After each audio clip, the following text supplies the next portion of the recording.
Halo guys, selamat pagi, selamat siang. Kembali lagi di Misbar Gragrek. Pembukaannya sudah Mas Ipul ya, jadi saya tidak perlu pembukaan.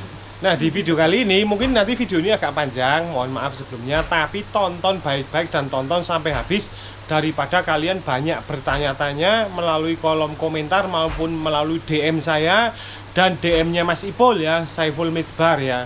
Jadi banyak banget pertanyaan-pertanyaan yang menurut saya itu tidak perlu atau sebenarnya perlu bagi yang belum tahu, tapi sudah saya jelaskan di beberapa video saya yang lama-lama, tapi kok ditanyakan lagi. Nah, video kali ini saya akan merangkum semuanya itu menjadi satu. Jadi ini adalah tutorial atau step by step membikin Vespamu menjadi kencang ya. Ingat, step by step berarti langkah per langkah, bisa dilakukan satu persatu atau bisa dilakukan sekaligus, tergantung kemampuan dompet kalian intinya ya. Nah, kali ini step by stepnya ya. Jadi mulai awal itu apa yang perlu dirubah untuk membuat sebuah Vespa butut tua menjadi motor yang lebih kencang daripada standarnya.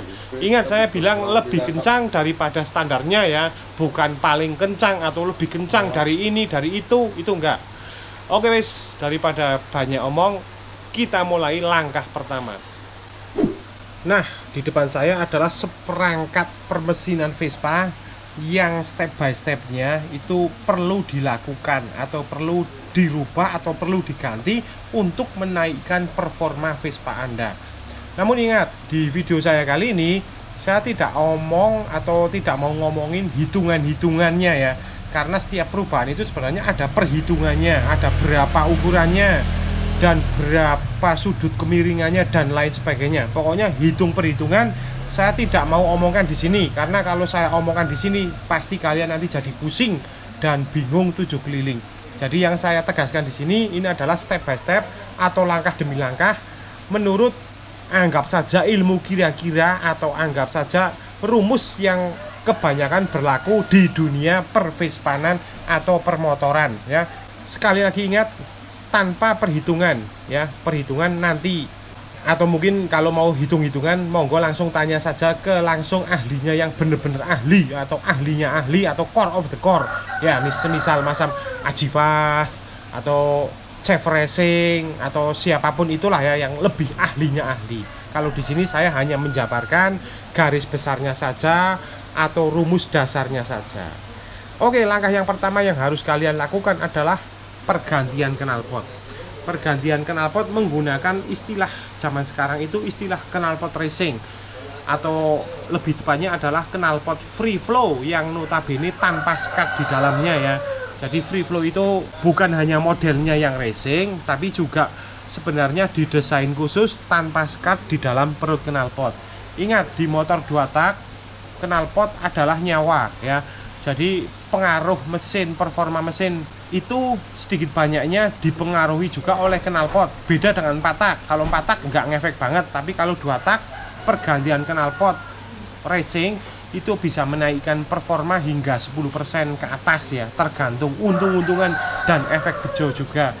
Knalpot racing bisa menggunakan knalpot racing merek apapun, mau dari yang racing kanan panjang, racing kanan pendek, atau mungkin racing kiri, atau mungkin knalpot big box. Intinya knalpot yang free flow ya, jadi sebutannya free flow tanpa skat.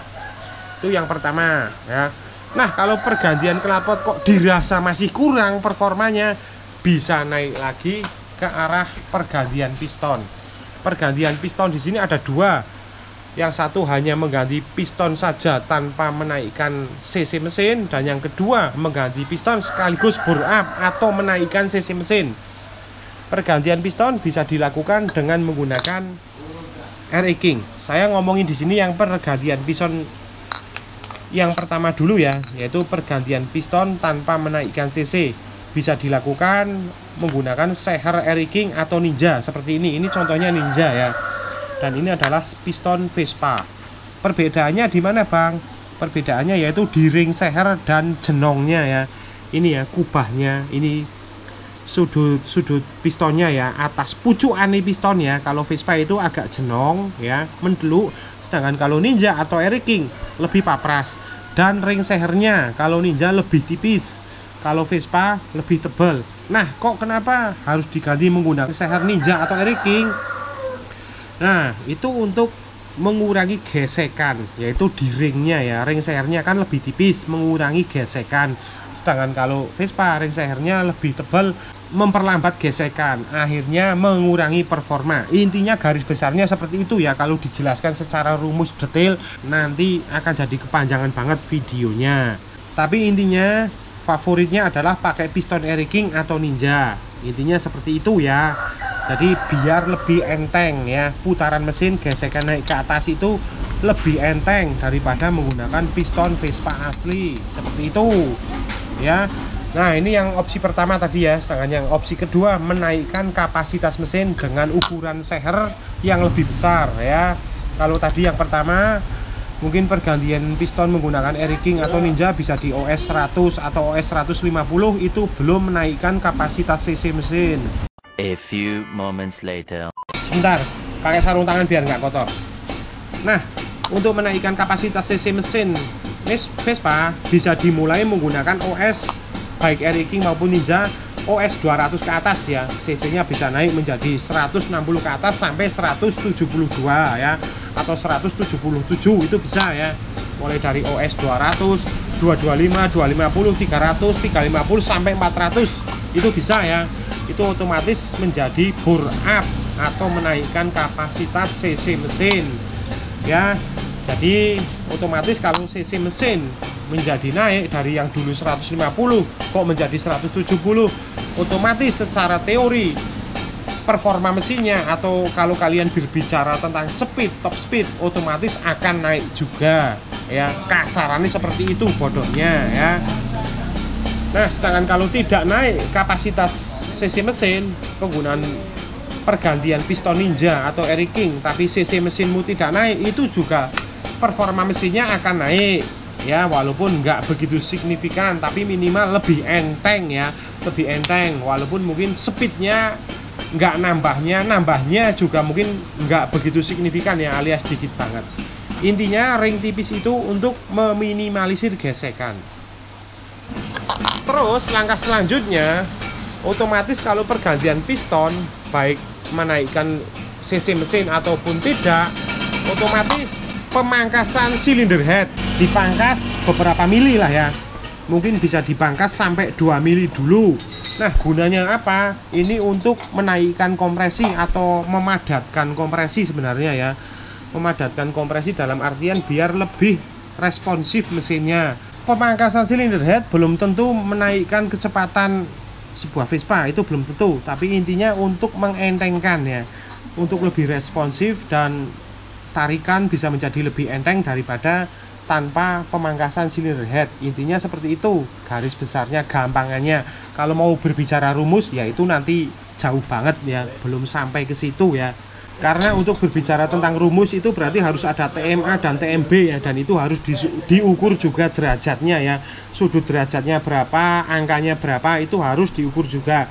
Tapi itu tidak akan saya jelaskan di sini. Di sini sekali lagi saya hanya ngomong ini adalah dasarnya ya. Kalau lebih detail ya harus pakai rumus yang mengandung matematika, intinya seperti itu. Nah, kalau pemangkasan silinder head ini kok masih belum puas, bisa dilakukan lagi melalui porting di bagian inlet buring kanan kiri ya. Porting dibesarkan. Terus di bagian lubang exhaust knalpot juga ini harus dibesarkan. Terus di bagian rengkes mesin kanan dan kiri yang sebelah sini ini juga harus dibesarkan. Yang atas nggak usah, biarkan saja, dipoles saja ya. Itu. Nah, kenapa kok porting otomatis membesarkan? Itu bisa menambah performa mesin ya, karena otomatis jadi lebih besar kan ya. Jadi lebih besar daripada yang tadinya kecil, otomatis ngempet. Kalau lebih besar otomatis lebih banyak tampungannya. Kalau kecil tampungannya lebih kecil, otomatis performa mesin kurang maksimal. Jadi memang wajib dibesarkan bagian ini dan lubang exhaust. Sekali lagi harus ada rumusnya sebenarnya ya, matematikanya. Tapi kalau mau pakai ilmu kira-kira juga monggo, terserah, resiko tanggung penumpang. Nah, kalau sudah sampai di sini dan dirasa kok performanya masih kurang mantep lagi, kurang jos, kalian bisa pindah ke karburator. Karburator bisa menggunakan standar Vespa atau karburator Jepangan. Karburator standar Vespa dari yang standarnya mungkin ukuran 2015 atau 2020 bisa dibesarkan menjadi ukuran 2626 ya, dengan settingan pilojet dan mainjet yang menyesuaikan. Nah, kalau kok pergantian karbu dirasa kok masih kurang performanya, bisa dilakukan dengan menggunakan porting lubang hisap Vespa. Tapi awas, porting lubang hisap Vespa menggunakan karbu Vespa kalau tidak dilakukan dengan ahli dan ukuran yang asli bisa berakibat celaka. Bukan berakibat baik tapi celaka ya. Jadi hati-hati, porting lubang hisap Vespa itu dilakukan hanya ahlinya saja, ahlinya ahli, core of the core pokoknya ya. Kalau belum ahli jangan macem-macem dengan portingan lubang hisap Vespa. Opsi kedua, ketika kalian kurang puas menggunakan karbu standar Vespa, bisa dilakukan dengan menggunakan karbu Jepangan. Karbu Jepangan berarti kalian harus memporting lubang hisap Vespa agar sedemikian rupa. Terus nanti digunakanlah manipul ya, manipul, mau manipul kodok seperti ini, mau bisa boleh manipul susun seperti yang saya pakai. Terus nanti karbunya pakai Jepangan, bisa pakai PE, bisa pakai PWK, bisa pakai Eriking, atau bisa pakai apapun sesukamu. Intinya seperti itu ya. Kalau saya rekomendasi jenis PWK karena settingannya gampang. Untuk membran rekomendasi bisa pakai Eriking, bisa pakai Erikset. Yang saya rekomendasikan menggunakan membran Erikset saja ya. Itu kalau kalian dirasa kurang puas dengan menggunakan karbu Vespa, bisa pakai Jepangan. Nah, kalau sudah dilakukan itu semua kok masih kurang puas juga dengan performa Vespamu, bisa diganti menggunakan perapian ya. Sekarang kita berpindah ke arah perapian. Perapian itu berarti mulai dari magnet, mulai dari spool CDE, mulai dari CDE, mulai dari kuil ya. Nah, itu bisa menyesuaikan. Bobot magnet Vespa PX itu kurang lebih 3,5 kg. Bobot magnet Vespa Excel kurang lebih 2,5 kg. Jadi otomatis lebih enteng yang Excel. Nah, saya rekomendasikan pakai yang Excel saja ya. Otomatis putaran mesin jadi lebih enteng karena lebih enteng bobotnya. Tapi kalau mau ekstrim bisa dengan menggunakan kamuflase RXRC ya. Jadi magnet Eriking dimodifikasi sedemikian rupa dan bobotnya nanti menjadi 1,5 kg. Otomatis putarannya lebih enteng dan meningkatkan performa juga.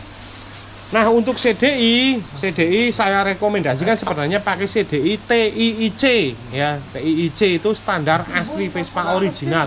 Itu rekomendasi banget sebenarnya. Kalau kuil bodoh amat. Saya tidak menyarankan kuil yang aneh-aneh.